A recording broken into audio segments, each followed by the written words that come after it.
come on down this way. Now, come on, children, as they are making their way down here, I'm going to ask the rest of you to stand and help me get in the mood for preaching this baseball sermon by joining me in singing "Take Me Out to the Ball Game." Will you stand?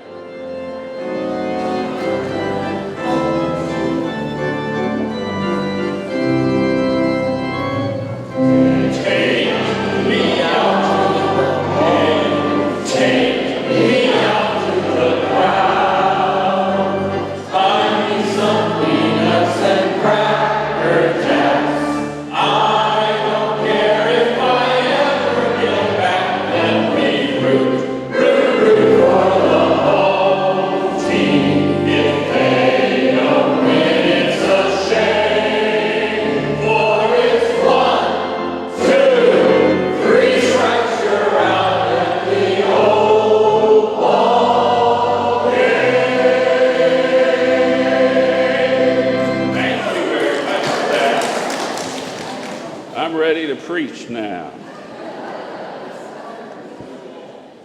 my sons Wendell and Wesley and my oldest daughter Chelsea and her fiance Chris and I are all big Atlanta Braves fans, and they've got a pretty good team this year, some really young, incredible superstars combined with some grizzled veterans. Last year, the sports experts predicted that in their division of 5 teams, the Braves would come in either 3rd or 4th place, and they won the division. This year, the experts said, oops, we messed up last year, but the Braves really got lucky. This year, we know they will come in 3rd or 4th place in their division, but with only 12 games left to go, the Braves are in 1st place with the next team behind them 10 and a half games out. They've got the division won again, which is a sermon in itself, reminding us not to let the voices of others limit our potential and success, right? Now, like a lot of boys growing up in the 1960s, I collected baseball cards. We'd play games with them, throw them around. We'd glue them and tape them into scrapbooks, and some of us would even use clothespins and connect them to the spokes in our bicycle tires so that when we rode, it would make a motor-like sound. We had no idea that these old cards would someday become collector's items, with some being worth quite a bit of money. Well, after moving back to Savannah in 1991, I was going through my mother's garage and saw this crinkled up brown grocery bag and went over to it and looked inside, and lo and behold, there were some of my baseball and football cards that I thought I had thrown away many years ago. This got me very excited, and I started collecting cards again as an adult in the 1990s. In fact, I got a little bit addicted to collecting them. There are worse things to be addicted to, but I was glad when I finally kicked the habit. But then a while back, my mother was opening up some very old letters that had been left behind from one of her relatives. Somehow my mother got a hold of Cousin Lucy's old letters. My mother and her sister, my Aunt Bet, they like to read such letters because they learn about our family history, and they also like to learn about family secrets, right? So my mother comes to me and says, Billy, I found these tiny pictures in 3 of Cousin Lucy's letters. They almost look like stamps, but I think they have baseball players on them. What my mother had discovered were 3 baseball cards from 1909. The same year, by the way, this church was started. Back in 1909, a baseball card was small and was put inside a pack of cigarettes. And so these are the 3 cards right here. They are in protective sleeves. They are in remarkable condition, beautiful color. They are probably worth about $80 to $100 a piece. And I will leave them down here if any of you are interested in seeing them after the service. Remember, you are in church.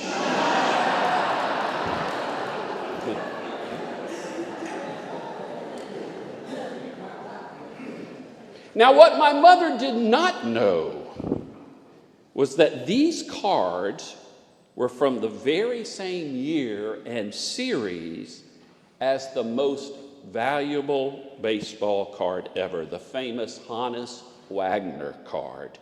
Hannes Wagner was a really, really good baseball player who did not want to be associated with tobacco, so they had to stop using his cards, so not many of them were printed. There are probably only about 50 to 60 of them still in existence. In 2007, a Hannes Wagner card sold for over $2 million.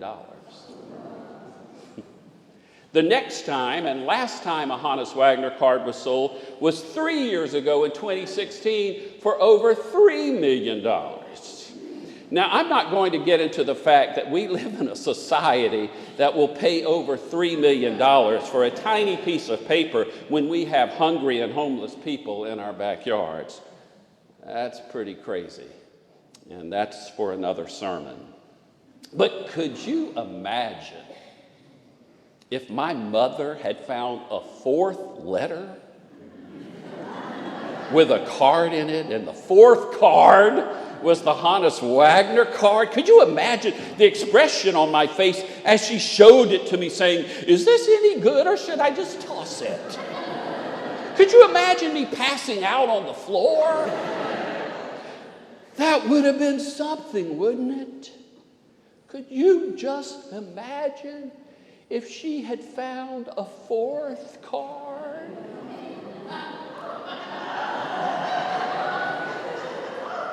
And that card happened to be the Hannes Wagner card? Did you know that your minister was a millionaire?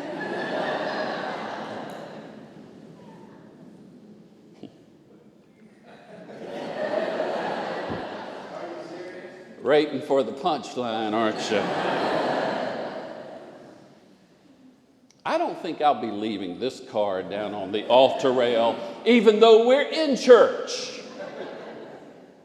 Actually, I will, because you see, this is a Hannes Wagner card, but it's not one out of the old envelopes. This is called a reprint of the Hannes Wagner card, which looks a lot like the others, but is only worth about $10, if that. So there's a sermon in that too. Copies are not like an original, and you are an original. There's only one of you. You are special. You are valuable. But here's the coolest part about baseball cards in regards to theology. Besides the Hannes Wagner card and cards of some very special players like Mickey Mantle, Willie Mays, Hank Aaron, the most valuable cards are error cards. If you look on the front of the bulletin, you'll see two pictures of a Frank Thomas rookie card. Frank grew up in Columbus, Georgia, became a big star in baseball, and is now in the Baseball Hall of Fame. But this particular rookie card on the left, you could get online for about $1. The same card that's on the right of the bulletin sells for about $1,000. Someone online is actually trying to sell this card on the right for $29,000. It's the same card as the one on the left, so what's so special about it? No name. When millions of these Frank Thomas cards were printed, something happened to the ink machine, and about 60 cards misprinted and did not include Frank's name. Now, if I had gotten that card when I was a little boy, I would have been upset. I would have thrown it away. I got gypped, I would have said. I paid for a pack of cards, and my Frank Thomas didn't even have his name on it. Worthless. But that's not how it works in the world of collectors. The error, the problem, makes the card much more valuable. And that's how it works in the world of spirituality. That's how it works for God. In a sense, the more errors that you recognize in yourself, the more valuable you are. Now, I know that sounds crazy, but I think that is what Jesus is trying to say in today's text. He's sitting down and having a meal with tax collectors and other sinners, the text says. Tax collectors were known to be low-life cheaters, scoundrels. Who were these other sinners? I don't know. Prostitutes, thieves, adulterers? I don't know. But the religious leaders say, why does he eat with these kind of people? And I love the translation of the New Living Bible. It says, Jesus overhears them and says, I have come to call not those who think they are righteous, but those who know they are sinners.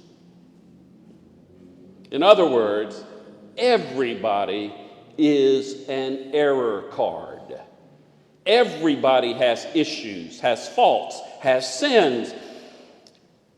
I have come, Jesus says, to connect with the ones who know that, who recognize their issues. Because as the Apostle Paul told us, there is power in our weaknesses.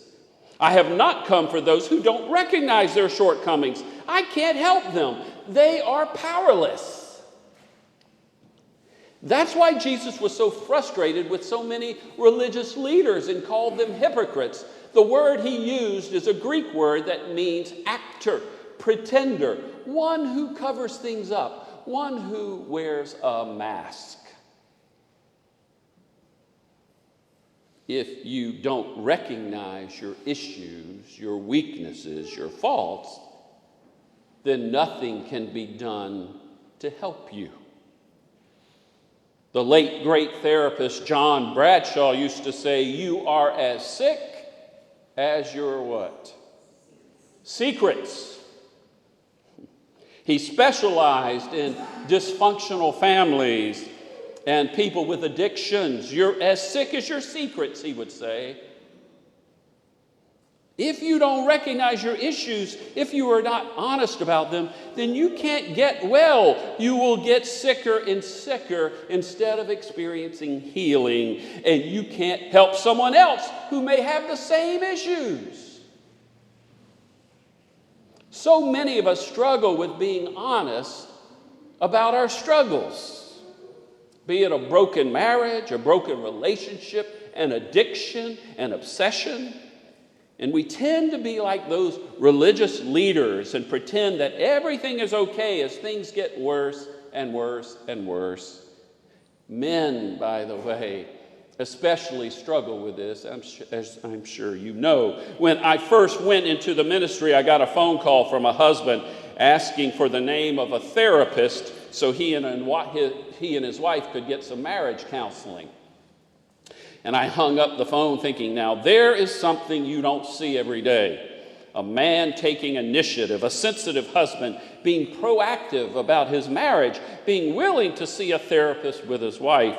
I later learned that the wife had been asking him to go to therapy for 3 years because they were having many issues, but he refused. She had recently served him with divorce papers, so now he was desperately calling me for the name of a therapist. Since that happened many years ago, I've had 4 more husbands call me for the name of marriage therapist, and the scenarios ended up being the very same one as that first caller.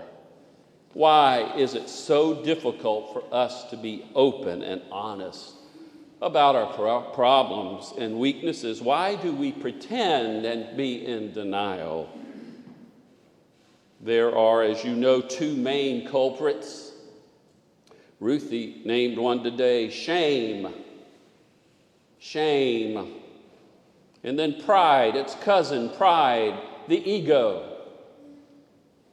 John Bradshaw said, a person with internalized shame believes he or she is inherently flawed, inferior, and defective. Such a feeling is so painful that defending scripts or strategies are developed to cover it up. These scripts are the roots of violence, criminality, war, and all forms of addiction. Unfortunately, the church has often added to people's shame and made it even harder for people to be honest. Churches often create environments that encourage people to wear masks, to pretend, so they will not be judged or shamed or bullied.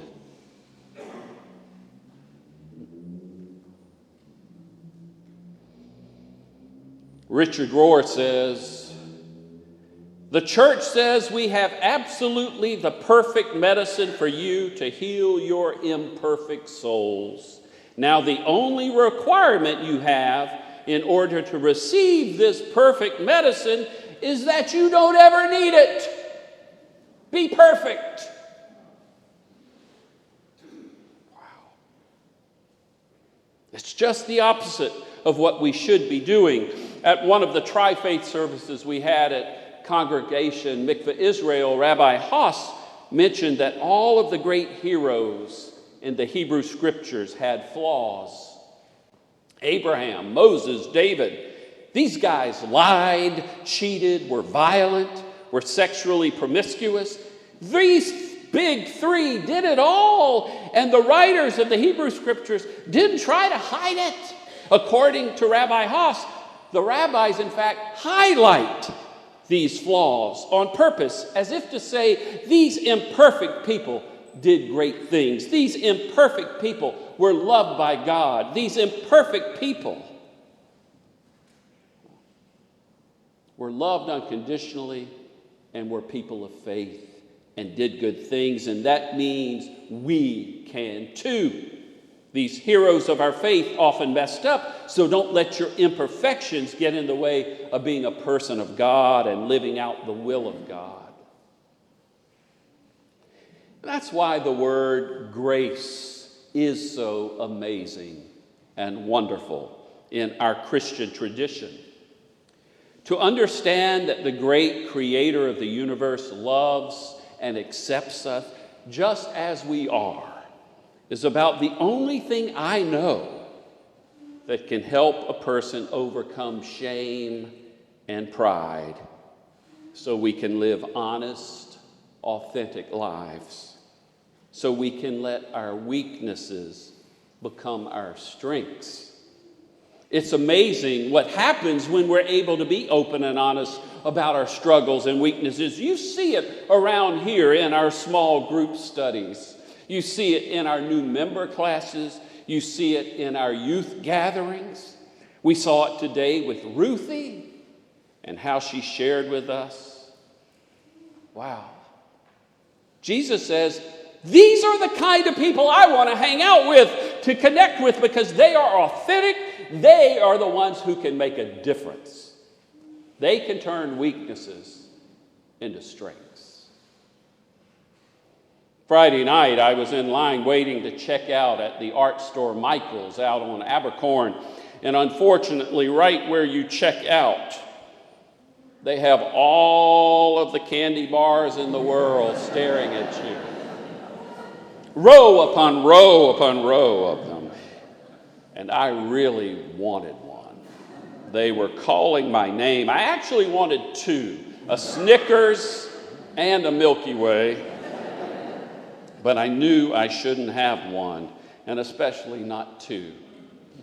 But I was about to give into this addiction, this obsession. I was just about to reach over and grab one when I remembered what I was preaching about this week. I said, I need to be honest with this problem I have. And I thought to myself, let me try something. So I turned to the woman who was in line directly behind me, and I said to her, "Please tell me not to have one of those candy bars. I would really like one, but I shouldn't have one." And we both laughed and agreed how tricky it was for them to put these temptations right at the checkout line. But you know, I got out of that store without picking up one. And I wouldn't have had I not been up front with the woman behind me about my weakness.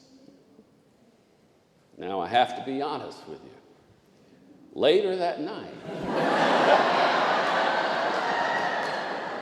I thought about going to Parker's and not telling anyone there about my weakness so I could easily buy one. And I think if you buy one there, you get another one free.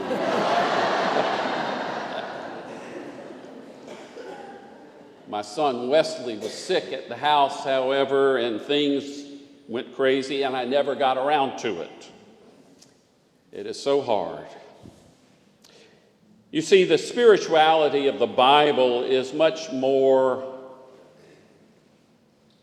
of a spirituality of transformative repair than it is about being perfect, about never making mistakes. The Western and Eastern definitions of perfection are very different. In the East, perfection is not seen as the avoidance of all failure. It's not the exclusion of sin or brokenness. It's just the opposite. It's the ability to include imperfection. That's perfection.